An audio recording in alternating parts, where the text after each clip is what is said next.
Durazo Novoa es licenciado en Psicología por la Universidad de Sonora, quien realizó una estancia de investigación científica en el Centro de Estudios e Investigaciones y Comportamiento de la Universidad de Guadalajara y actualmente labora como docente de la asignatura de la Universidad Vizcaya de las Américas, Campus Hermosillo, además de realizar el ejercicio libre de la profesión en programas de promoción y corrección en el ámbito de la salud y consumo de sustancias. Sin más preámbulo, ahora sí, ya les tenemos la palabra al licenciado. Bueno, primero que nada, muchas gracias por la invitación. Entonces, vámonos directo al punto. Voy a presentarles unas pequeñas diapositivas y vamos a partir de esto. Van a ser simples apoyos visuales. El título de esta pequeña conferencia es La importancia de identificar lo psicológico en el campo aplicado, el caso de la psicología interconductual. Bueno, primero que nada, no podemos empezar yéndonos al campo aplicado desde la perspectiva de la psicología interconductual sin hablar un poco de esta postura en psicología. Primero que nada, hay que recordar una cosa muy importante, ¿no? Que esto que llamamos psicología interconductual, al menos desde la perspectiva de Cantor, no es una teoría psicológica, es una metateoría. Es decir, es una lente conceptual que nosotros nos tenemos que poner para analizar lo psicológico y en ese sentido poder identificarlo. Vamos partiendo, primero que nada, que desde la psicología interconductual, así en muy resumidamente, el evento psicológico es la interacción, ¿no? Que se establece entre un organismo con algún objeto, persona, circunstancia, en un determinado contexto. En este sentido, lo psicológico no se encuentra ni en el organismo, como lo suponen algunas teorías clásicas de la psicología, ni en el objeto, es decir, tampoco se encuentra totalmente en el ambiente, sino en la relación que se establece entre ambos. También hay factores que están afectando dicha interacción, pero a fin de cuentas lo psicológico viene siendo esta pequeña relación establecida en un contexto determinante. Toda interacción psicológica por naturaleza va a ser histórica, por lo tanto va a ser individual, será irrepetible. No vamos a poder decir que las historias psicológicas de dos individuos son idénticas o funcionalmente idénticas porque realmente cada quien tiene una historia completamente distinta, ¿no? Tomemos, por ejemplo, el caso de los gemelos, ¿no? Uno sale al mundo antes que el otro, con unos 2 a 5, 10 minutos de diferencia, pero ya tiene un recorrido de 10 minutos de ventaja, por así decirlo. Entonces, su historia de interacciones comienza a configurarse de manera diferente. Por ejemplo, varios alumnos que se encuentran frente a un mismo docente están teniendo una historia de contactos previos completamente distinta, que viene pues desde los entornos que han enfrentado en su vida, y pues eso les permite tener cierto tipo de contacto con los contenidos que el docente pues quiere enseñar. Entonces, aunque estés en un mismo sistema educativo, aunque estés bajo la misma dinámica de reglas, aunque estés bajo las mismas circunstancias, la historia conductual será completamente distinta. Y esto es algo que enriquece mucho desde la perspectiva interconductual porque te permite analizar todas las interacciones mediante esta noción de continuo, ¿no? Que va siendo históricamente configurando y que va evolucionando a través del ciclo de vida, ¿no? De esta persona, este individuo, ¿no? Claro, podríamos reemplazar fácilmente el concepto de evolutivo, ¿no? Porque pues, nos generaría algunos problemas conceptuales, pero de entrada la noción de que se va desarrollando, de que va transformándose y cambiando, eso es a lo que se refiere la parte evolutiva, ¿no? Bueno, una vez dicho esto, que lo psicológico obedece a un campo de interacción, es súper necesario entender que cuando hablamos de interacción, o al menos de interconducta, desde esta perspectiva, hay que entender que no es el organismo, ni el objeto, ni los factores por sí solos lo que configuran el evento, sino que es la totalidad de estos factores. Entonces, aquí no podemos aplicar directamente esta cuestión de causa-efecto, ¿no? Esta parte de primero sucede esto, luego sucede esto otro, sino que todo esto se tiene que configurar en el momento en el cual se puede observar la interacción psicológica. Pero bueno, diríamos nosotros, Lo psicológico exclusivamente, sí, es la interacción del organismo con el objeto, es histórico y se desarrolla a través del ciclo de vida de la persona, pero resulta que esto, lo que es lo psicológico, al menos desde la perspectiva del metasistema, tiene varias características que lo van a definir y que nos van a permitir a nosotros observarlo en el contexto aplicado. Por ejemplo, las interacciones psicológicas, si nosotros nos vamos a este libro maravilloso de Cantor y Smith, el de la ciencia de la psicología, nos vamos a dar cuenta de que menciona que son diferentes las maneras en las cuales esas interacciones se pueden observar. Por ejemplo, partimos de un criterio de diferencialidad, ¿no? En el cual el ajuste psicológico, como ya se mencionó, al ser histórico, es completamente diferente. Es decir, cada uno de ustedes, mientras me está escuchando, está teniendo un ajuste diferencial con respecto del contenido que yo estoy diciendo. En dado caso, algunos se pueden preguntar de qué estoy hablando, otros pueden decir, ah, bueno, es cierto, otros van a decir, bueno, puede mejorar, o algunos pueden decir, vaya, no tengo nada que preguntar. Y esto es el criterio de diferencialidad.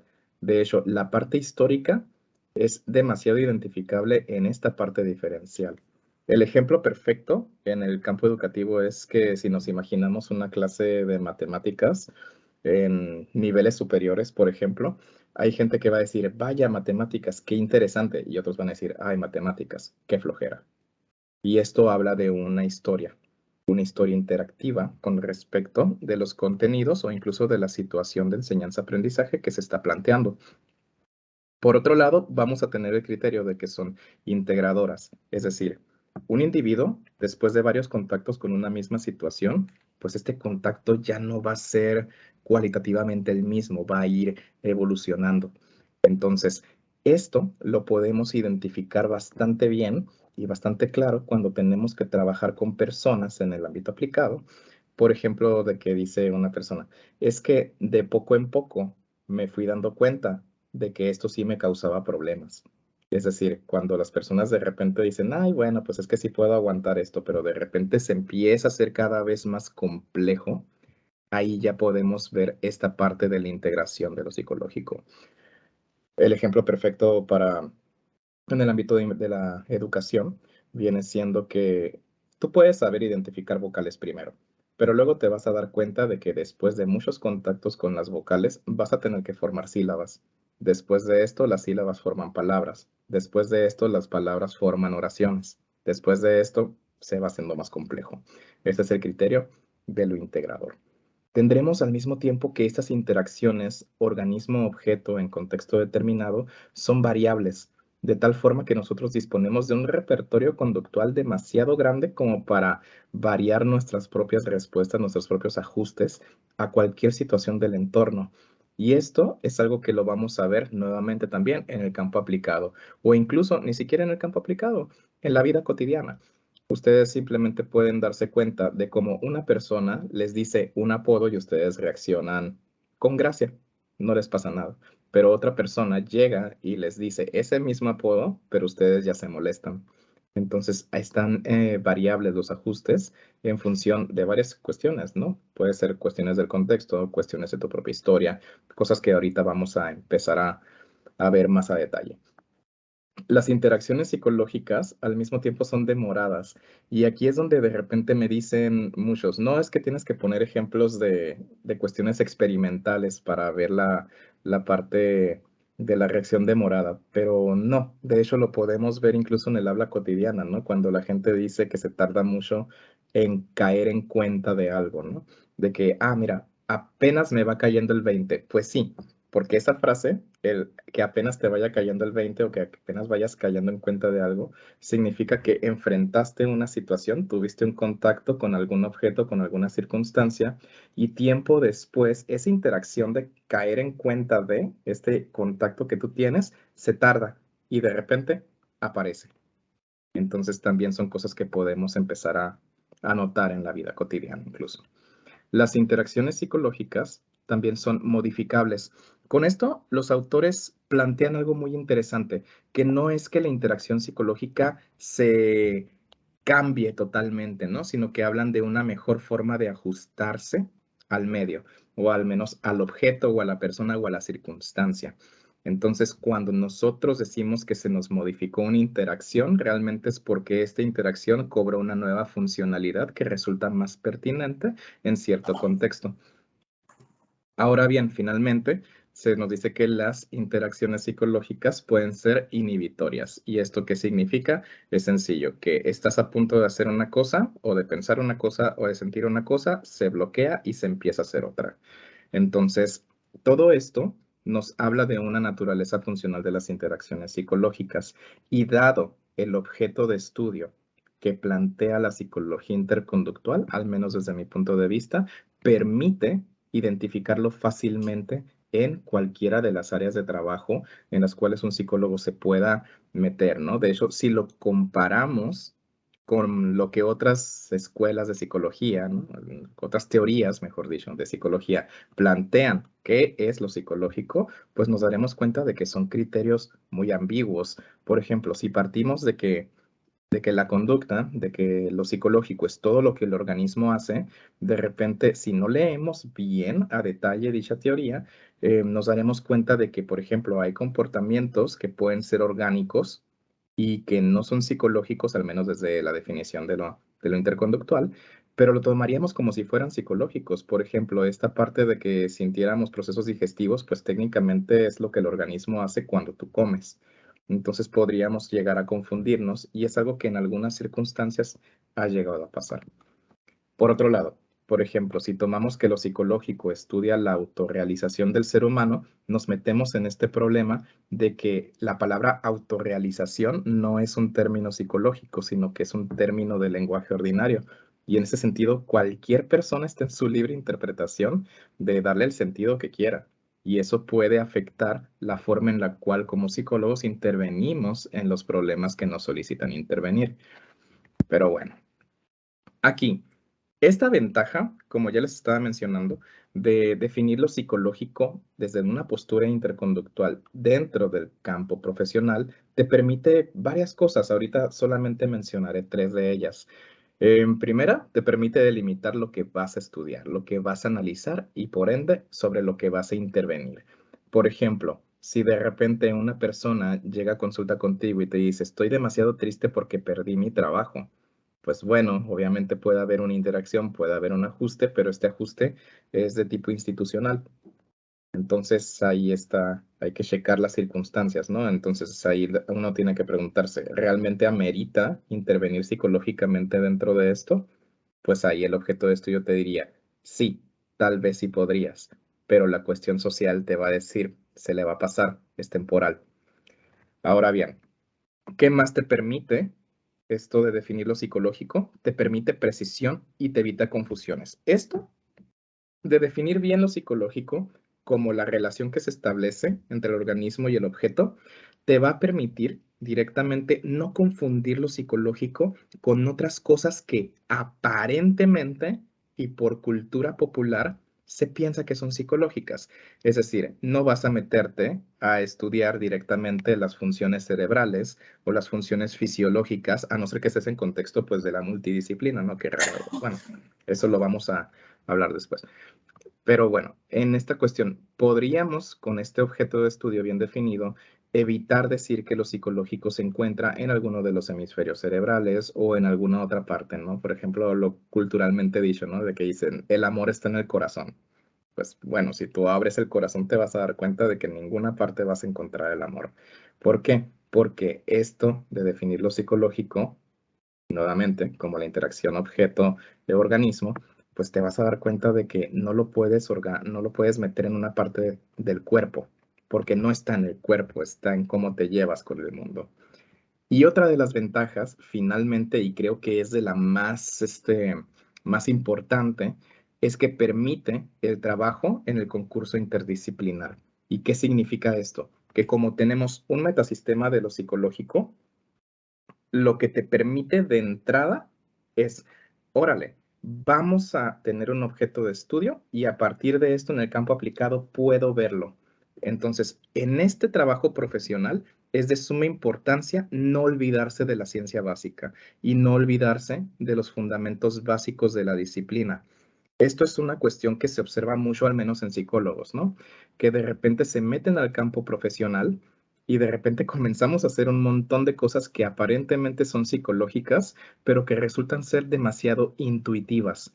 Y cuando partimos del criterio de nuestra intuición, o sea, desde nuestra propia historia, desde nuestra propia experiencia, desde lo que vemos que a otros les sirven, y nos olvidamos de nuestro objeto de estudio, estamos comprometiendo nuestro trabajo, ¿no? Y aparte de dejar pues mala la disciplina, por así decirlo, también estamos cometiendo o podríamos llegar a cometer una falta de ética profesional.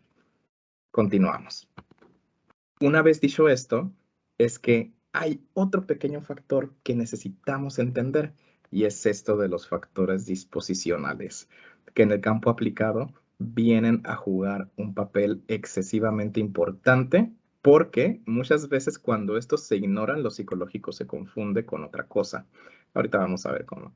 Primero que nada, por factores disposicionales o factores situacionales, los setting factors de los que nos hablaba Cantor, vamos a empezar a entender que son situaciones que están pasando, son acontecimientos que están ocurriendo a la par del evento psicológico que están influyendo dentro de esa interacción. Pero ojo, estos no determinan la interacción. No podemos decir que por uno de ellos la interacción está pasando tal como sucede.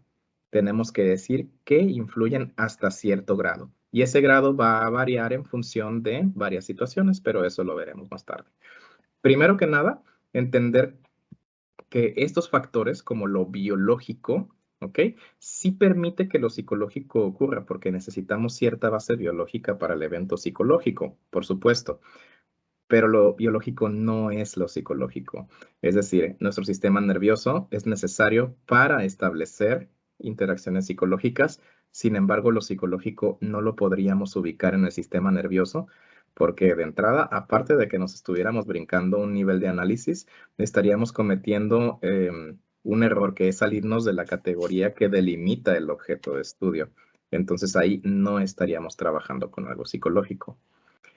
Otro, los factores sociales del usuario o de las personas con quienes trabajas no son directamente cuestiones psicológicas. No podemos hablar de que el nivel socioeconómico, el estatus civil, no podemos estar diciendo que todo esto social es lo causante de lo psicológico, porque sí influye, obviamente, sí influye, pero no es lo que lo determina. Y finalmente, la historia del usuario, es decir, o de las personas con las que estés trabajando a nivel individual, ¿no? ¿Por qué? Porque como ya es algo del pasado, se está sintetizando en este momento en el que la interacción está, entonces el pasado de la persona no puedes empezar a decir frases como, es que en tu infancia te pasó esto, no es determinante. ¿Ok? Si nos devolvemos nuevamente a las posturas clásicas, nos daremos cuenta de que se asignan roles determinantes en momentos muy específicos del desarrollo del individuo, pero la historia realmente es el cúmulo de experiencias que uno tiene. Estas no pueden explicar por sí solo el cómo somos ahorita. ¿Por qué? Porque hay otros factores disposicionales que están abonando a la interacción psicológica. Entonces, uno en el campo profesional tiene que ser demasiado diestro a la hora de identificar estos factores disposicionales, debido a que muchas veces, por no identificarlos, solemos ubicar lo psicológico o en cuestiones orgánicas o incluso creamos conceptos muy hipotéticos donde alojamos lo psicológico y de hecho Cantor lo especifica bastante bien, ¿no? Por ejemplo, hay dos libros donde hace comentarios muy precisos de estos. Por ejemplo, el primero que yo les recomendaría leer sería el Psychological Comments and Queries, y el otro libro que es el de la psicología científica, también en inglés el The Scientific Evolution of Psychology. Según Cantor, cuando tú pasas por alto estos factores disposicionales, normalmente estas observaciones sobre factores disposicionales las transforman en constructos invisibles, o sea, hipotéticos completamente, o los biologizan para permitir la explicación. Y esto pues lo hemos estado viendo a través de varios autores que se definen como interconductuales, ¿no? De los cuales no haré mención porque me estoy centrando únicamente en el metasistema, pero si quieren recurrir a los textos, por ejemplo, de Emilio Rives, de Linda Hayes, pueden observarlos, ¿no? Pueden darse cuenta de que se afirman y se comentan cosas similares. Va, entonces, esto para reconocer los factores disposicionales te va a permitir mantener una congruencia en tu actuar profesional. ¿Por qué? Porque no te vas a meter en agentes biológicos, no te vas a meter a explicar lo psicológico exclusivamente en lo social. Y tercero, pues simplemente no vas a recurrir a las explicaciones tradicionales. Y eso te permite ajustarte tanto al contexto social en el que estamos viviendo hoy en día, a las demandas que tienes y a mantener una identidad profesional. Ahorita voy a empezar a darles una serie de problemas, más o menos que me ha tocado enfrentar, así en varias situaciones aplicadas, en las cuales el objeto de estudio no se estaba identificando o bien se estaba sustituyendo por la experiencia personal o bien no se conocía. ¿Ok? Entonces, bueno, ya dejando un poquito la explicación teórica de lado, nos vamos a dar cuenta de que si nos brincamos al campo profesional, en el cual nuestro sistema teórico tiene que tener un lenguaje muy coloquial para los usuarios, voy a comentar lo siguiente. Les voy a comentar primero el escenario en donde ocurrió esto, es decir, el área donde se aplicaba lo psicológico. ¿Cuál fue el problema en la aplicación? Yo ahí les comentaré cómo se había visto lo psicológico, cómo se había definido y una propuesta de cómo reinterpretar el problema y cómo ponernos a actuar en función de una postura interconductual, ¿no?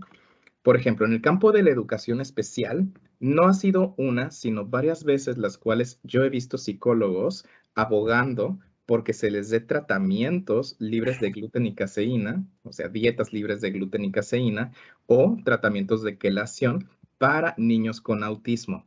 ¿Ok?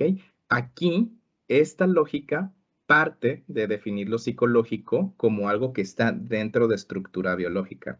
Por ejemplo, decían que los niños con autismo tendrían cierto grado de contaminación por metales pesados. Entonces, a la hora en la cual ellos recibieran tratamiento de quelación, mediante la orina podrían ir desechando ese material pesado.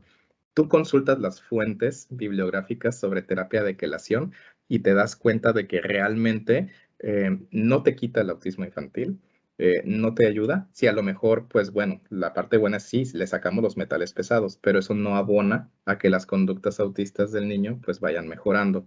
Y también la cuestión de gluten y caseína también ha sido debatido en extenso en varios metaanálisis y en varias investigaciones de ciencia básica, en los cuales no se ha encontrado una relación directa y si acaso hay relaciones son en casos muy pequeños que no son muestras generalizables.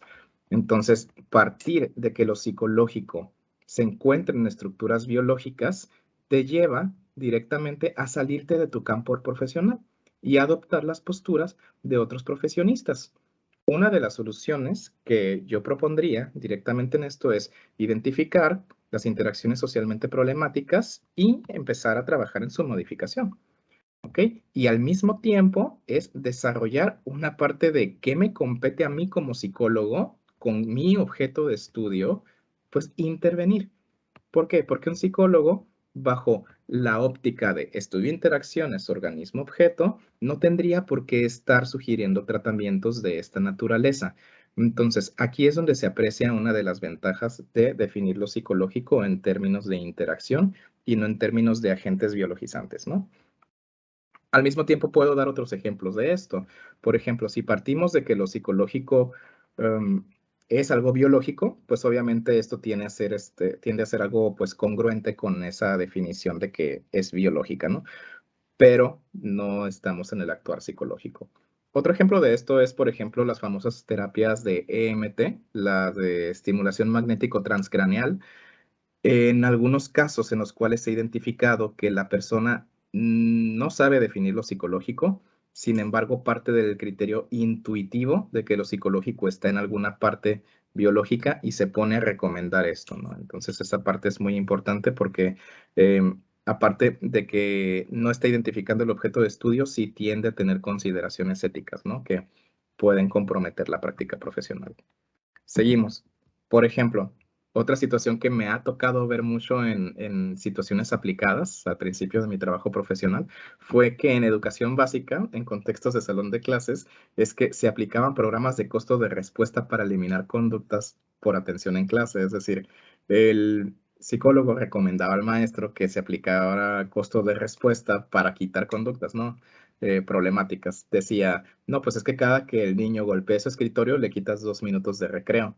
Entonces ahí tenemos que ver qué tan pertinentes estamos siendo, ¿no? Porque están operando otros disposicionales que son sociales y que parte del criterio de pertinencia social. Por ejemplo, si tú pones directamente un procedimiento que por naturaleza es aversivo en un contexto de salón de clases, tú dirás, ah, bueno, si es lo suficientemente aversivo, sí le quito el problema al chamaco. El problema es que, aparte del chamaco, tienes a otros 30 o 20 compañeritos que se van a dar cuenta de cómo tú estás actuando y estás generando un procedimiento que no solamente será aversivo para él, sino que otros pueden ver y decir, ah, mira, mejor hago caso porque sé qué está pasando. Entonces, primero que nada, hay que identificar interacciones que sean pertinentes según el contexto del aula, ¿no?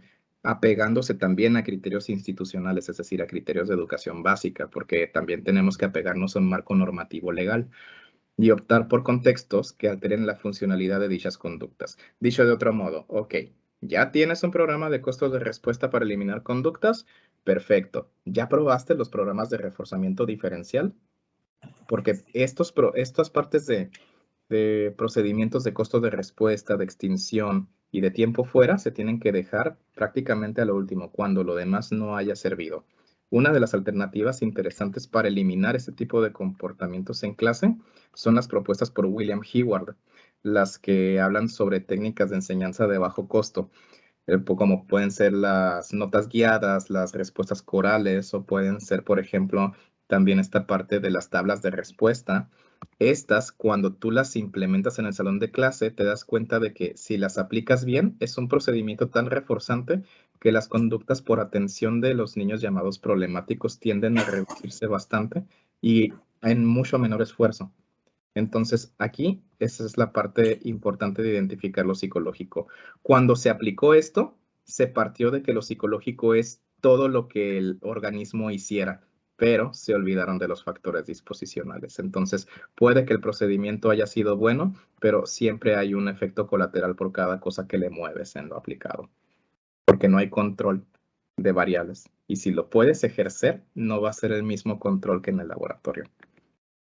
Ahora bien, otro de los problemas que he visto es en el escenario de actividades extraacadémicas que implican convivencia de grupo. Y es algo muy parecido, ¿no? Por ejemplo, hay un berrinche y de repente lo primero que se hace con el berrinche es aplicar extinción.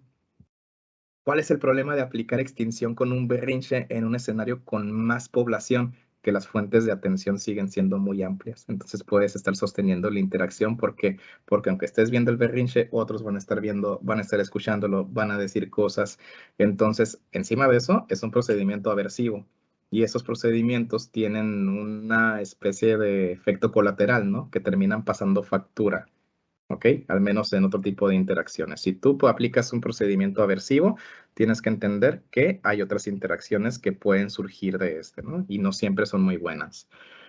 Una solución propuesta desde una perspectiva interconductual es identificar qué factores biológicos o sociales presentes, es decir, disposicionales, se encuentran presentes en el momento del berrinche antes de optar por este tipo de procedimientos. ¿Por qué?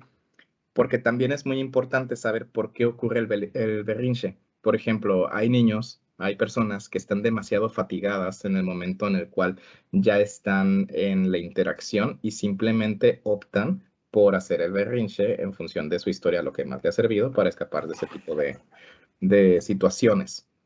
Ahora bien, cuando tú aplicas esta parte, no te olvides del reforzamiento social o del factor disposicional social que puede estar operando ahí. Porque tú aplicas extinción, tú le puedes generar un daño social al niño. ¿Por qué? Porque de entrada, si tú desconoces cómo es la dinámica de grupo, por ejemplo, pueden ser niños que de repente se empiezan a insultar mucho, que empiezan a hacer comentarios feos sobre sus compañeros y tú aplicas extinción y generas un llanto y una resistencia a la extinción, aguas, porque le estás creando historia interactiva nueva al niño con ese procedimiento. Entonces es muy importante saber qué, cómo y cuándo lo voy a aplicar en función de los demás disposicionales que estén activos en ese momento de interacción. Y eso es lo que te permite un objeto de estudio tan preciso como el de la psicología interconductual. Seguimos con otro ejemplo de lo que normalmente pues me ha tocado ver. Es esta parte de, en un escenario, por ejemplo, ya más clínico, más de la salud, cuando hablamos de problemas emocionales persistentes. Muchas veces ha sucedido lo siguiente, que de repente hay psicólogos que comienzan a recomendar consumo de ciertos fármacos y se centran en eliminar pensamientos irracionales. Esto parte algunas veces de la creencia de que el objeto de estudio de la psicología es una base biológica o que el pensamiento causa conducta. Entonces, si partimos de ese punto, esto podría ser lógico, pero en primera no tenemos al menos una certificación para nosotros empezar a recomendar fármacos, ¿no? Podríamos saber lo que pasa con el fármaco una vez que entra en el cuerpo y cómo se convierte en un disposicional más, sí, pero recomendarlos o facilitarlos no es algo que nos competa directamente por más buena intención que tengamos, ¿no? Y al mismo tiempo, esto de eliminar pensamientos irracionales parte de que identifican el objeto de estudio como el pensamiento que causa conducta. Una solución sobre esto puede ser, primero que nada, delimitar nuevamente el alcance profesional del psicólogo, es decir, no estamos para medicar. No podemos facilitar esto y el hacerlo directamente constituye una falta de ética que puede llegar a ser de moderada a grave, incluso que puede tener sanciones. Y al mismo tiempo podemos optar por darle nuevas funciones a estas interacciones de pensamiento, ¿no? Ahí podemos partir. Finalmente voy a dar el ejemplo de cómo esto de identificar el objeto de estudio se vuelve un poquito difícil en el ámbito del consumo de sustancias.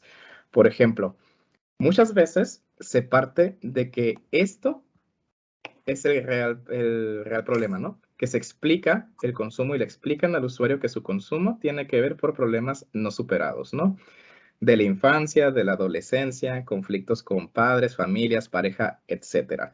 Pero esta parte muchas veces viene, bueno, al menos en ocasiones lo que me ha tocado ver, es que viene de identificar lo psicológico como una orientación hacia la autorrealización. Entonces, como esto parte de un criterio que viene a ser un poco intuitivo, incluso, muchos profesionistas suelen explicarlo en esos términos, cuando realmente lo que se debería hacer es identificar cuáles son las funciones de consumo y las disposiciones del mismo, ¿no? Según el lugar en el que está ocurriendo. Por ejemplo, una persona que consume sustancias de entrada está jugando con algún tipo de factor biológico que deriva de dicho consumo. Por ejemplo, no es lo mismo tratar con personas que consumen opioides, o sea, fentanilo, heroína, a trabajar con personas que consumen metanfetaminas, a trabajar con personas que consumen cannabis. ¿Por qué? Porque los disposicionales biológicos que se disparan en ese momento del consumo o después de muchos contactos con el consumo empiezan a afectar cierto tipo de interacciones. Y al mismo tiempo, el escenario social te pone en cierto tipo de disposicionales que necesitas identificar si quieres hacer un buen trabajo. Entonces, si partimos de que el objeto de estudio de lo psicológico realmente es la interacción que se establece con el mundo y no una cosa que está interna dentro de nosotros o totalmente en el ambiente externo, pues nos permite hacer muchas más cosas. Al menos nos permite explicar el fenómeno psicológico de una forma más pertinente a comparación de las posturas, pues como ya mencioné, intuitivas que nos proporcionan muchas de las teorías psicológicas tradicionales. Con esto no quiero desmeritar a ninguna de esas otras teorías. Mejor dicho, lo que podemos hacer es una traducción funcional de los fenómenos que éstas han identificado mediante este objeto de estudio. Algunas de las recomendaciones que yo estaría dando para quienes quieran iniciarse en el campo profesional desde esta postura es, primero que nada y muy importante, es ser autodidactas. ¿Por qué? Porque mal que bien, todavía esto de las intervenciones bajo la óptica interconductual dentro de varios escenarios aplicados siguen siendo pocas. Hay muy pocas fuentes de intervención. Por ejemplo, podemos ver que se hace mucho esfuerzo en intervenir desde Iztacala, desde Guadalajara, de algunas partes de Veracruz, aquí en Sonora, pero son pocos los puntos en los cuales pues realmente se vea gente que esté aplicando psicología interconductual fuera de estas partes. Y muchas veces el conocimiento profesional se adquiere después de haber estudiado un poquito de ciencia básica, pues haciendo contacto con situaciones en las cuales haya demanda de servicios psicológicos. Para esto es lo importante, ¿no? Y por esta parte de ser autodidacta es centrarse y nunca olvidarse de mantenerse en contacto con estudios de ciencia básica. ¿Por qué? Porque esta parte de lo que es el concurso interdisciplinar implica que tú bajes conocimiento disciplinar a la solución de problemas. Entonces hay que seguir leyendo estudios de nuestra disciplina para poder ver qué tanto de ellos podríamos aplicar o qué tanto de ellos podrían formar parte de la explicación de algún problema. Otra cosa, cuando entramos en el campo profesional, se tienen que identificar cualquier cosa, cualquier criterio social, ¿ok?, que esté operando en el escenario en el cual vamos a intervenir. Esto es de suma importancia. ¿Por qué? Voy a poner el ejemplo por el del berrinche en clase, ¿no? Si nosotros vamos y aplicamos extinción directamente enfrente de varios compañeritos y todo eso, tenemos que tener cuidado porque hay algunos artículos de nuestra Constitución que sí, pues, nos pueden meter en problemas por eso. Al mismo tiempo, también podríamos estar viendo, si trabajamos en el sector salud, por ejemplo, en el caso de las adicciones, la NOM 28, que por ejemplo te dice, las intervenciones psicológicas tienen que estar basadas en pruebas científicas. Entonces, de repente aquí ya nos delimita bastante bien qué tenemos que hacer. Al mismo tiempo, hay que establecer una comunicación muy, muy efectiva con otros profesionistas o con otros psicólogos o incluso con otros usuarios, según el área en la que se trabaje. Y es aquí donde la parte de la desprofesionalización viene a ser crucial en la intervención del psicólogo en el campo aplicado. Y más aún, creo que es importante si manejamos nuestro objeto de estudio como la interacción organismo-objeto. ¿Por qué? Porque esto enriquece más las explicaciones que tú puedes darle a otros profesionistas o a los usuarios a comparación de explicaciones que pueden ser intuitivas y del sentido común, ¿no? Ahora bien, esto ya finalmente como una de las recomendaciones fuertes es que cuando tú identificas lo psicológico en escenarios de intervención, te va a permitir, pero bien te va a permitir identificar hasta dónde llegas. Es decir, aquí llega mi parte de trabajo, ya cuando toco este tema ya no es psicológico y pasa a ser un factor disposicional.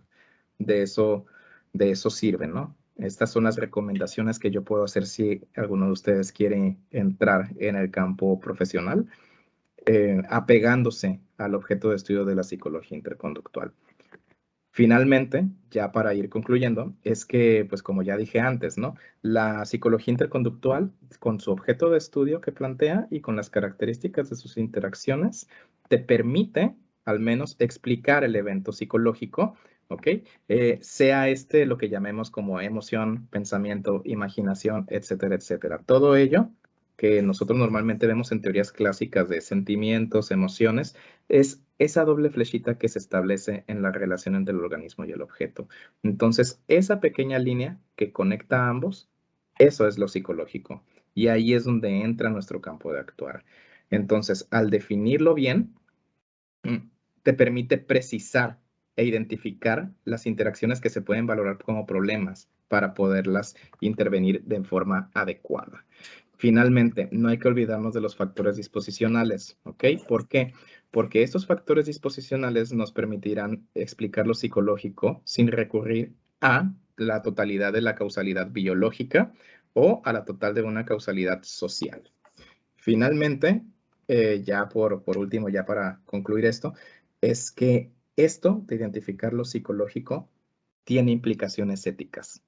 ¿Por qué? Porque al definir lo psicológico, dentro de esta perspectiva, te permite, aparte de delimitar el trabajo, el no meterte con otros profesionistas, el saber utilizar el lenguaje coloquial para explicarlo desde un puente entre la ciencia básica y pues la parte aplicada. Al mismo tiempo, te va a permitir hacer un trabajo de calidad que no parta del mero sentido común. Entonces, lo que podemos decir es que incluso si partimos de este objeto de estudio, nuestra eficiencia profesional puede tener vías de mejora. Entonces, de mi parte, Esto sería todo, así muy brevemente, lo que se puede hacer con este objeto de estudio y la importancia, ¿no?, de lo que es identificar lo psicológico ahora sí como la interacción y no como algo que está dentro o fuera de nosotros. Muchas gracias. Mis referencias.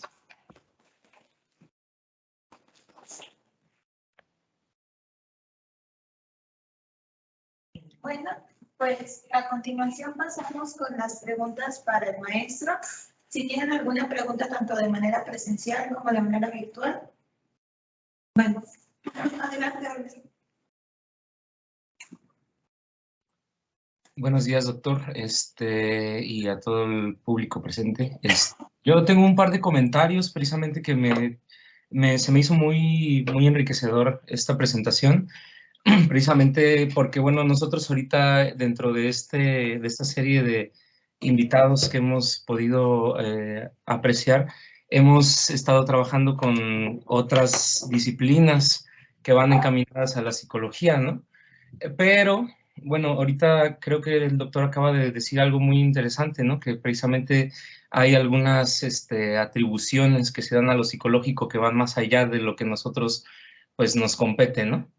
Entonces, estuve haciendo un par de anotaciones con respecto precisamente a que debe haber, pues, esta correspondencia entre el fenómeno y la problemática social también, ¿no?, en la que se está abordando. Por ejemplo, hablaban ahorita sobre el TDAH y, bueno, hay una multiplicidad de estudios que hablan sobre ello y que abordan la problemática desde, pues, cuestiones pues, personales, ¿no? Que dicen, bueno, esto me interesa porque tal, lo cual sí es un buen motor, pero creo que al momento de meternos aquí hay que, pues, tener mucho cuidado de no hacer como esta dicotomía, ¿no? Porque, por ejemplo, a nosotros nos presentaron varios modelos animales para explicar metáforas del comportamiento humano, ¿no?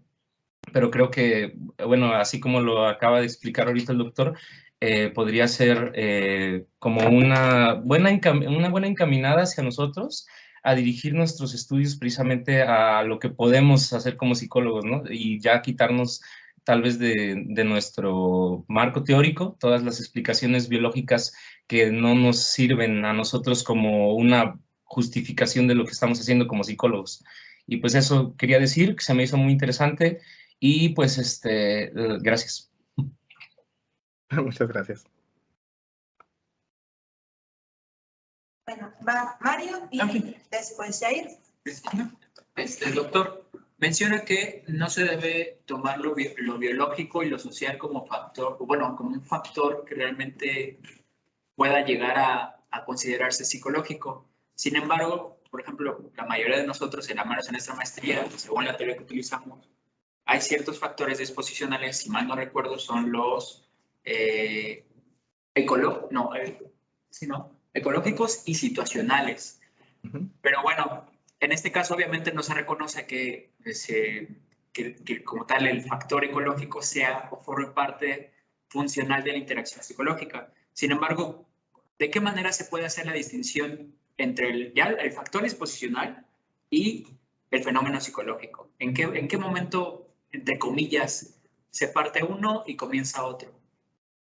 Bueno, entender que el disposicional no es algo que determine la interacción de entrada, ¿no? Es decir, sí juega un papel importante en la explicación, pero no juega un papel de que, digamos, es que ya identifiqué el disposicional. Esto es lo que provoca lo psicológico. Eso es el problema. No debemos de recurrir a explicar lo psicológico en términos del factor disposicional. Y, por ejemplo, hay factores disposicionales, como mencionas, de tipo ecológico, pero es que esos probabilizan la interacción, no son los que la causan, la probabilizan. Gracias, doctor. Gracias. Pues en primera agradecerte por el tiempo y pues por haber preparado, ¿no?, las diapositivas y las explicaciones, de verdad muy enriquecedoras. Y bueno, al menos a mí personalmente me sirve en el hecho de quererme formar también para la parte aplicada, ¿no? La intervención ya en ambientes no controlados, ¿no? Porque aquí todo está controlado y pues es muy fácil identificar los factores disposicionales e identificar lo psicológico, ¿no? Pero ya a la hora de salir y enfrentarte con una persona que de verdad está pasándola mal, está sufriendo, y saber identificar lo psicológico, pues es muchísimo más complicado, ¿no?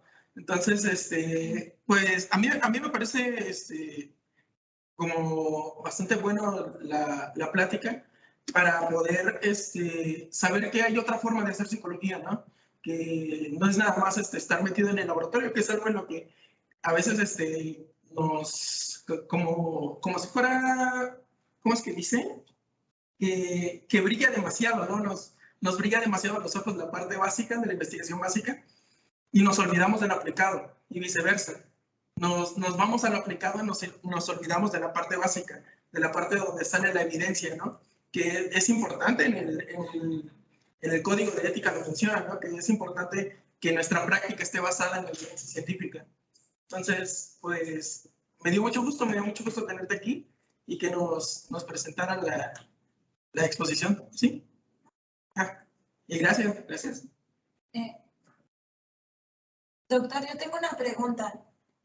De acuerdo a su, escuchando los ejemplos que ponía en su exposición y me queda una duda, entendiendo que pues, obviamente sí hay una observación previa pues para conocer un poco acerca del contexto, ya cuando es aplicado,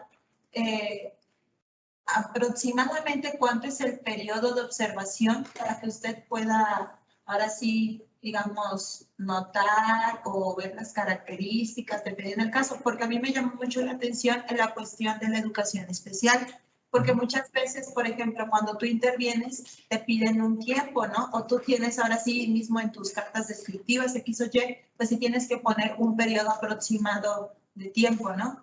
Entonces, usted ahora sí, ¿cuál es como su, no sé, temporalidad o frecuencia que nota con respecto a la observación?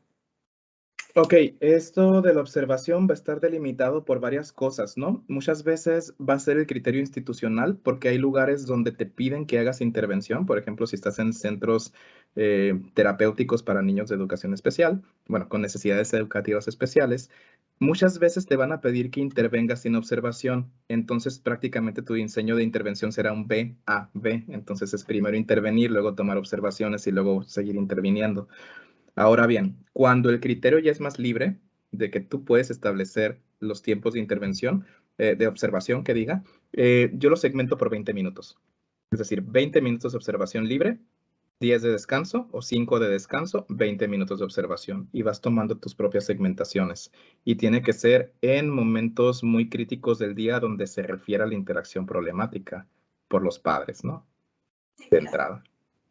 Y también donde se observa la interacción problemática en el salón de clases, porque esa es otra. Por ejemplo, a lo mejor el niño con alguna condición especial, pues puede necesitar que hagas una observación muy rigurosa en ciertas clases. Por ejemplo, hay niños que están en condición de síndrome de Down, por ejemplo, que en educación física no ocupan ninguna ayuda, pero de repente los pones en clase de matemáticas y en español y ahí tienes que ver cómo está la interacción didáctica, tienes que ver cómo están sus disposiciones, tienes que ver cómo está la interacción con los compañeros. Entonces, en este sentido, tienes que volverte muy diestra. Entonces, yo sugeriría 20 minutos, 5 de descanso, 20 minutos de observación. Ok. Entonces, se va segmentando, por así decirlo, o sea, la observación es general, pero hay momentos específicamente donde se va a notar más, ¿no? Dependiendo de la demanda que se tenga. Exacto, y esta demanda va a estar referida por dos fuentes importantes, ¿no? Primero los maestros de apoyo, y al mismo tiempo pueden ser los mismos padres. Incluso muchas veces el criterio institucional no te va a dejar intervenir u observar las cosas que realmente necesitas para tu trabajo, y ahí es donde tienes que recurrir a un análisis funcional para ver qué es lo que sí puedes trabajar que vaya a afectar a eso que tú quieres lograr. Okay. Yo. Gustavo. Hola, maestro. Soy Gustavo. Bueno, yo estoy trabajando con la problemática de discriminación, pero en este caso, yo quisiera, pues, de alguna manera ser, pues, bueno, más que nada es cómo determinar el tipo de técnica o intervención para que no sea tan intrusivo ante, pues, la parte social o la parte individual del sujeto en sí. O sea, ¿cómo saber qué es adecuado para poder aplicar como método de intervención dentro de esta problemática? No sé si me di a entender.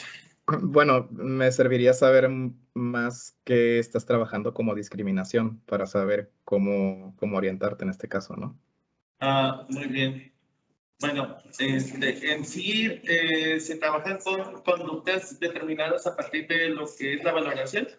Entonces, aquí se habla, bueno, se habla de las conductas de golpear, empujar, que aparecen en situaciones determinadas como cuando no está el maestro o con maestros pues, específicos. Entonces, llega a ser un poco, bueno, para mí complicado de determinar cuál es el tipo de técnica que se puede utilizar.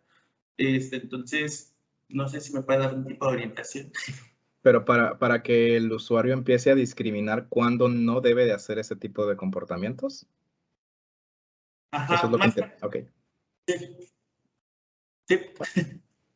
Ok, para cuando no tenga que hacer eso, pues tendrías que trabajar una parte de conducta gobernada por reglas y ver las competencias y las habilidades que tiene el usuario.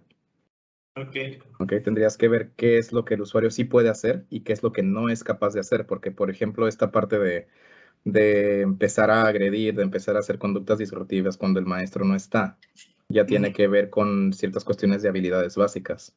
Entonces tendrías que ver cuál es el repertorio que tiene para saber si es candidato o no dentro de tu estudio, primero que nada. Y lo que yo checaría también es esta parte de qué tanto control instruccional tenga. Ok, muy bien. Muchas gracias, maestro. Bueno, no sé si de manera virtual alguien tiene alguna pregunta o algún comentario para el maestro. ¿No? Bueno, pues de antemano agradecerle por su presentación y pues a continuación le vamos a mostrar su constancia, aunque no sea de manera física, pero se la haremos llegar de manera virtual. Y pues creo que sí es muy interesante todo lo que abordó. De hecho, pues yo también fui de estancia CIC y creo que sí es muy interesante cómo ellos abordan ese metaanálisis, porque la mayoría de los proyectos que tienen ese enfoque, ¿no? Tal vez aquí es un poco más centrado en RIDES, pero sí es importante el hecho de conocer acerca de otras perspectivas, ¿no? Creo que la de Cantor es muy buena porque pues ahora sí es muy, te da un panorama más amplio, ¿no? A veces de cómo los eventos psicológicos suceden en función. Y pues vamos a leer la constancia.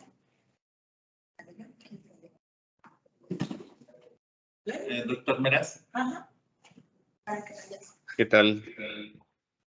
Bien, pues a nombre de la Universidad Veracruzana, a través del Instituto de Psicología y Educación y de la Coordinación de la Maestría en Investigación en Psicología Aplicada a la Educación, se otorga la presente constancia al licenciado Juan Martín Durazo Novoa por su participación como ponente con su conferencia magistral La importancia de identificar lo psicológico en el campo aplicado, el caso de la psicología interconductual, dentro del marco del 30 aniversario de la maestría en investigación en psicología aplicada a la educación, que se llevó a cabo el lunes 22 de mayo de 2023 en el Instituto de Psicología y Educación, LIS de Veracruz, Arte, Ciencia, Luz, y firma la maestra Minerva Pérez Juárez, directora del instituto, y un servidor, doctor Emanuel Meraz Mesa. Muchas gracias. Muchas gracias a ustedes por la invitación. En verdad ha sido un gusto.